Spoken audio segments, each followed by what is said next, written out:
My name is Hoberleigh, and I specialize in releasing the traumatic, emotional impact of a traumatic situation for people. And what you're going to be watching here is a follow-up session with Norma, who is being very courageous in sharing her story with everyone, and I truly appreciate that. So, hello, Norma. Hi, how are you? Okay, so I'm just going to recap what we did in the first session, which is you told me that a very traumatic thing happened when you were a baby. You recall being in the crib. You were maybe 1 or maybe even less than that. It was time you were crying and your father came in. You sensed he was very angry. He had a seltzer bottle, a siphon, and he squirted you in the face with this. Okay. Yes. So I also want to mention that you're seeing a split screen here because Norma is probably more than 2,000 miles away from me, and we can do this work. Doesn't matter how far. And also, the reason when I decided to do the work with you, it's because I've been having some very significant bowel issues for quite a few years, and I'm trying to address them to find out what the underlying emotional or spiritual cause of that is. Okay. And when I tried to tune into what memory might be significant, that's the one that came up first. Okay. So. And we don't know for sure if there's more to it, if this is the one. I mean, I do trust your intuition, but I can't test you unless I'm in person testing you. I wish I had that opportunity. Technology. But do you yeah. But I will tell you that I'm afraid to be hopeful, but there's been a significant change this week for the first time in a really long time. Good. Yeah. Good. Okay. Yeah. Well, that's something. All right. So go ahead and tell me, after we did this work, what your email said to me, if you're willing to do that. Well, it felt very significant, the work that I did with you, in that I was really surprised when the memory came up because I've done a lot of work with it. Mm-hmm. But what was different this time was that instead of anger or resentment or fear in that moment, it was I didn't feel any of those things toward my parents. What I felt was shame myself about I must deserve this in some way. And then you advised me towards the end of the session to retell the story and work with it. And so I did that at every opportunity I had this week, and just coincidentally or synchronistically, I was the focus person in a couple of practice groups that I participate in. And I felt, I think I mentioned this in the email, I felt like I was in an altered state of consciousness, that I was moving slowly. I couldn't really think very clearly. I knew that what was happening was that I was processing something. And if I had been frightened by it, I might have called you and said, oh my God, Hoberleigh, something terrible is happening. But I wasn't scared by it. I knew that it was part of the process. So I just let it happen. Right. And I went with it. And I think it was the second time that I worked on it with a group on Thursday morning that something really shifted. Something really opened up. In fact, when I went back into the memory, I didn't even see my parents this time. I only saw myself. Interesting. With the unseen therapist. Yeah, the unseen therapist and my orangutan. I don't know if I talked about my orangutan on tape, but he's my therapist helper. And they both got, Not on tape, no. So they, so they got into the crib with me. And their message, they just laid there with me because it was all, when I worked with you, it was the first time also that I sensed that I had some stomach discomfort as a baby at that time when that happened. And so they just laid in the crib with me, and unseen therapist was rubbing my belly and saying, it's okay, we're just going to lay here and relax until you feel better. And there was no sense of anger or fear, or they weren't even part of the picture. So it was like really, and something shifted. And then the next time I had the opportunity to talk about it, there was no discomfort at all. Good. It's like the first time in my life that I could tell that story without any intensity at all. Yeah. Good. So I just wanted to ask you first, You said you were in an altered state. Is that normally what you go into when you process? Is that typical for you? Yeah, it's not unusual, It's not. but it was unusual for that long a period of time. Usually it's just for a very short period after the work. You know, like as we're finishing up, it's like the therapist or the facilitator might say, so how are you feeling right now? And I'll say, well, it's going to take me a little bit to settle into this because things have been jumbled up, but it doesn't last days and days like it did. Yeah. Okay. So when I read your email, two things came to me when I was meditating on what is the underlying thing? Why has this not completely released? The first one may not be significant to you, but I'm going to say it anyway. When you have a lifelong belief, this issue of I'm too much trouble or I'm unlovable, and it pops up over and over and over again, it becomes a habit. Once the energy is released, you're then able to consciously say, wait a minute, okay, that's just a habit. I don't have to think about that anymore. And then it's easy to switch. But if the energy isn't released in the body yet, that's going to be almost impossible. So when someone says, hey, just get over it, we can't because the energy is locked in. So if you're still stuck with some of that, and I do have some phrases I want you to say, what came to me was this wasn't the initial cause of these beliefs. Now, I do believe this is probably the most significant and the most memorable because it was so shocking to have that water hit you. So it was the most violent. But I think it was just a triggering of that initial belief. There's several things that come to mind. Okay. One is I was not a wanted child by my mother. My mother was going through a very difficult time in her life. She discovered while she was pregnant with me, she discovered my father was having an affair, one of many to come. But she discovered that. Yeah, I was in between abortions. She had an abortion before me and one after me, so I don't know how I survived that. But I know she didn't, and she once said it. I'm sure she had no idea the impact of what she was saying because I was an adult when she said it to me. But she said, "I didn't want you." She was just describing. She wasn't saying, "God, why are you in my life?" But so I know I was not a wanted child. Secondly, once I was born, and while she was pregnant, she was consumed with her relationship with my father because that was always the most important thing to her, was her relationship with whatever man she was with. There were two, my father and then my stepfather.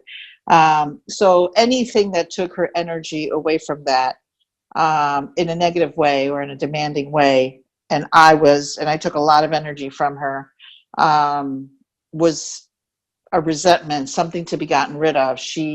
She told me she could only nurse me for 4 months because she was so nervous when she would feed me. Wow. But the other thing that comes up, yeah. Wow. So I've done work like where I've gone into the womb and I feel that sense of, as an embryo, thinking, oh, I'm not supposed to be here. I shouldn't, this was a mistake inhabiting this little body. So I've done some work with that. And that was, I don't know how old I was. I might have been 3 days old. I don't know. My mother tells the story that there was company in the house. So they were all in one room and I was laying on the bed in another room. I was a fairly young baby and they hear me screaming and they come into the bedroom and my brother has been slapping me on the face hard enough that my face was like really, really red. And he slapped, he's only 2 years old. And he's slapping me and laughing because he thinks it's funny, that this baby's screaming every time I hit it, right? He's a baby himself. And then my mother says that my father really, really beat him very severely. So I'm sure I was a baby, but I somehow witnessed that. I don't know if I find that story rather sad. Yeah. Sure. So. Okay. Yeah. Okay, we'll work with that one too. But the other thing you said was your mother was nervous when feeding you. I'm wondering if that affected your stomach, feeling that nervousness with food, and then it literally created some. So we'll work with that one too.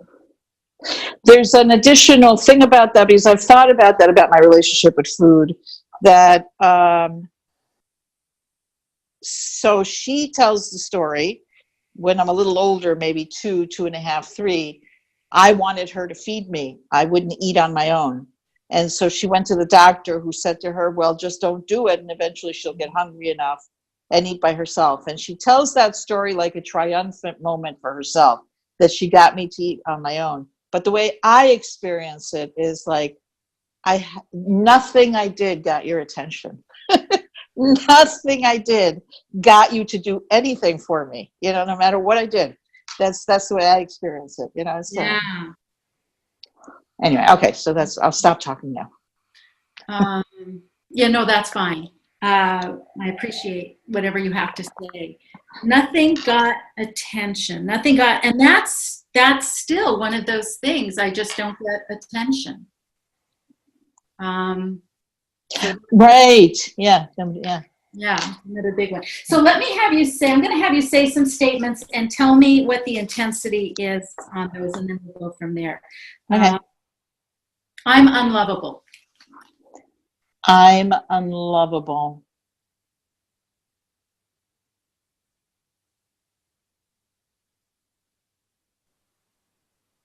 It's a hard one to gauge. Okay. There's some truth to that statement, but it's not very strong. Okay. Yeah. They don't seem to register that I'm unwell and that I need help. Yeah, they don't seem to register that I'm unwell, that I need help, that I need attention. Yeah, that one isn't as strong because I've sort of taken on response. I thought, you know what, I'm just gonna have to do this myself. I know, I no longer want that much help from the medical community, so it doesn't really matter that they don't hear me as well. I seem to give the message I don't need anything. I seem to give the message that I don't need anything. A little bit, maybe. If I sat with it, it might go up, but I'm thinking around 4 or 5. Then say whatever the thoughts are. Well, how come she's getting all the attention? Why aren't they seeing that I need help? Something like that. See if it brings it up higher.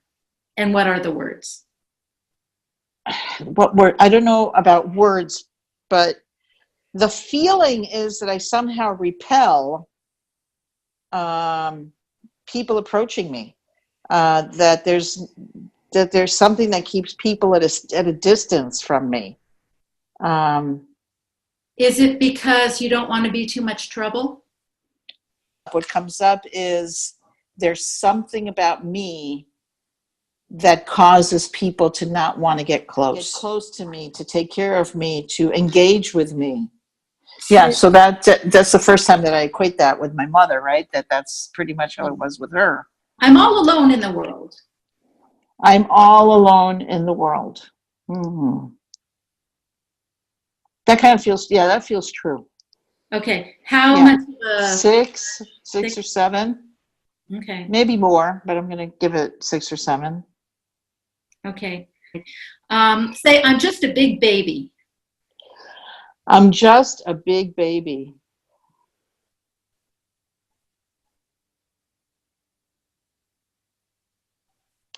Yeah, that feels a lot less. Yeah, maybe, I'm going to get, almost none. Yeah. So of all of these, the biggest one is I'm all alone in the world. Mm-hmm. Okay, so let's do a compound. I'm all alone in the world, and there's something about me that causes people to not want to take care of me or be with me. Or be close to me. Or be close to me. Okay. And I'm going to go in and see what I can do to remove this.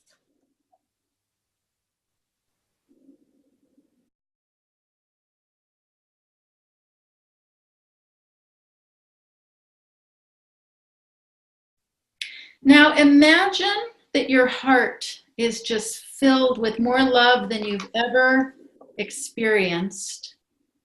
And imagine that that's starting to radiate through every cell in your body. And it's expanding beyond the physical body into your energetic field. And that love is expanding from your field just far, far out of you. It's actually filling the room that you're in. And it's now going beyond the room. It's filling your entire home. And it's expanding beyond the walls of your home and going out into the neighborhood. And that love is very safe. It's very protecting. It protects you. It keeps you safe. It keeps you well. It keeps you healthy. It's doing all kinds of amazing things that you can't even conceive of in this moment. But the other thing that it's doing is anyone who comes within that space is actually touched by that love, and they don't know what it is. They don't know why they feel so good around you and in your presence.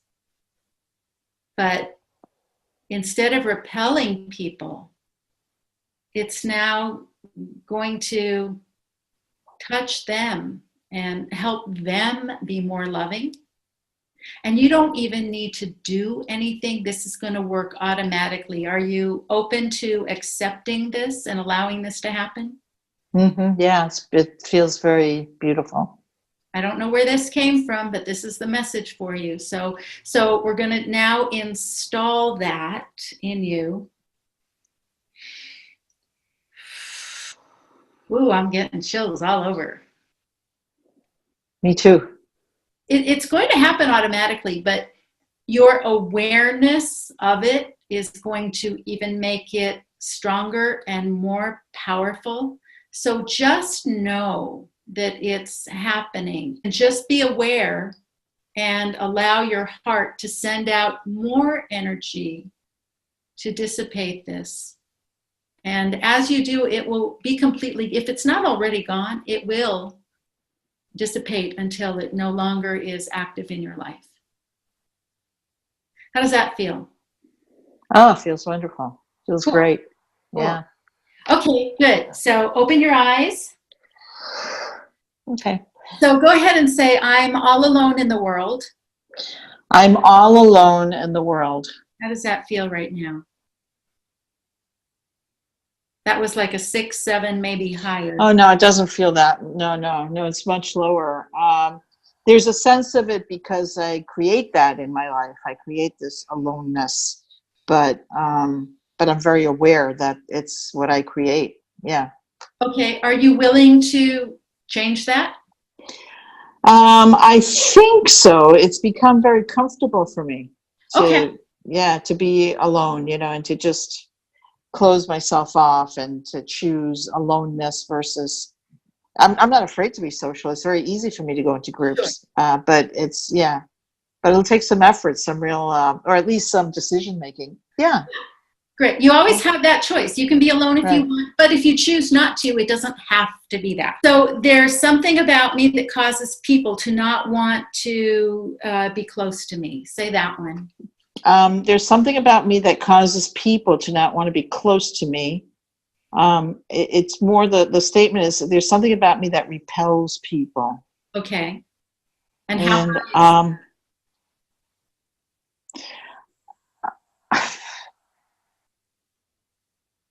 Well, I am aware of the hard edges that I've created, that I do have these hard edges that keep, supposedly keep people on a subconscious level from hurting me. But so again, more than before it was a feeling of there's something wrong with me. Now it's more a feeling of, oh, I've created something that causes this to happen. Like it's more within my control, my ability to shift it in some way. Am I making sense to you? Yeah. So if this is like a, I don't know, force field, do you have the ability to put the shields down when you choose to and put them up when you feel like you do need that protection? I think the heart expanding is going to do that. Okay. Right? I mean, because that's what that is. It's, sure. It's a real softening. Yeah. Yeah. Mm-hmm. With a little work. It's like when you were talking at the beginning about when we get rid of something, but it's been with us for such a long time. That's what I'm feeling. It's like things that have been with me for a lifetime. it's hard to trust that they're gone, or Sure. that they're not just temporarily shifted and that they're going to come back, as soon as I turn my back, or as soon as I stop thinking about it. So, yeah. But you, I'm guessing, would have good awareness when you start to feel these things creep in, right? You're aware of Yeah. feelings. And then you can just consciously say, hey, wait a minute. Do you think you're at this point now where you do have the ability to say, wait a minute, that's not me anymore? Or do you think there's still more of a charge that's attached? No, I think I can, because I've made it such a priority. I mean, I've never worked on it so in such a focused and continuous way before. It's like, okay, this is it. This, I want to shift this. Since Also, most of these things seem pretty low, unless there's one in particular, I want to kind of switch to, well, there are two things I want to switch to. One is being unwanted in the womb. And the other one is being fed while your mother is nervous, or I wrote nervous. Yeah, when she doesn't want to be feeding me. Yeah. Yeah. So I want to see if we can get both of those, some of that energy that's locked in, out of it. So let's start. Do you have a preference for which one to start with? Because I'm not drawn in particular to either. I don't know. I don't think so. Okay, let's work with the womb. Okay. So be the baby in the womb getting the message. They don't want me. I'm going to be too much trouble. This isn't going to be good. Maybe I shouldn't be here. Whatever those feelings and thoughts are. I'm going to try doing this without all the hand positions. And so right now, when you think of that, is there a charge with that? There's some charge, yeah. And everything is in a lower level than it used to be, but yeah, there's a charge there. And where in your body? Can you pinpoint? Is that in your gut by any chance? It is. Okay. And what does it feel like? So we'll know if there's a It's shift. a tension. Okay. Okay. Like a tensing up and Yeah, when you say that, I get chills all over. So I'm tuning into that. Okay, so let's see what we can do here. So the words I'm hearing right now are from Unseen Therapist, who's filling you with love, saying it doesn't matter if she wants you or not. You are so loved, and you have a purpose, and no matter what, you will always be loved. You will always be needed. You will always be important. So I don't know. I'm just hearing that. Yeah, it's exactly the same. It's like so many words. It's exactly what she was saying to me. Yeah, amazing. Great, great. Yeah. Okay, so how's your stomach feeling in this moment? If I see myself in the womb? Yeah.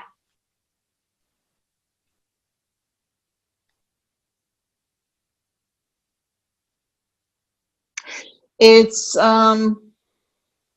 about half of what it was before. Okay, so there's still something there. Is it the same? It's a feeling of brace yourself, because stuff is coming. Brace yourself for what's about to come. Okay, so you're the adult who has now lived through it, and you've made it this far. Can you talk to the baby and let the baby, the fetus, know, you know what? We're going to survive. Yeah, it may be tough, but you know what? We're gonna make it through. How does that feel to think about saying that? Yeah, I can do that. Yeah. Well, what's happening is that my adult self is getting between my baby self and everything that's happening. So when my father comes in with that seltzer bottle, it's me in the crib in front of her. Oh. And I take the seltzer, and it doesn't bother me, of course. And Nice. when he throws me in the bathroom, I'm there with her, protecting her, and playing games with her. And when my mother won't feed me, it's like, that's okay, I'll feed you, and we'll be okay. When I'm in the car accident, she says, here, I'll get you out of the car, and I'll stay with you while everybody else is being taken care of. That's what's happening. Very nice. Yeah, it's a very protective feeling. Like, yeah, okay. Yeah, that felt good. Good. So in this moment, currently in this moment, how's your stomach or the bowels?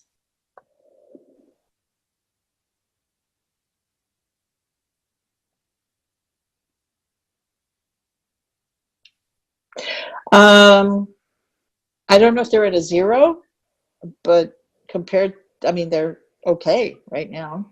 There's a hint of tension in my gut, but again, compared to the way it used to be, it's like nothing. I mean, there's a huge difference this week. I'm afraid to really believe it yet, although I'm trying to not manifest I through understand. belief, right? But the difference has been huge. Yeah. Okay, good. So I feel like this week has been, and today has been this incredible, like I've literally walked through the looking glass, like something major has shifted and is going to continue to work. I'm just going to give myself a break while all this is resettling. Right. And so it'll be interesting to see what happens when all that is done. Now, no, but it feels like, wow, like I feel so different, Hoberleigh. I really do. I can't tell you. But thank you so much. And yeah, I don't know what to say. Yes, and thank you so much. I really appreciate your willingness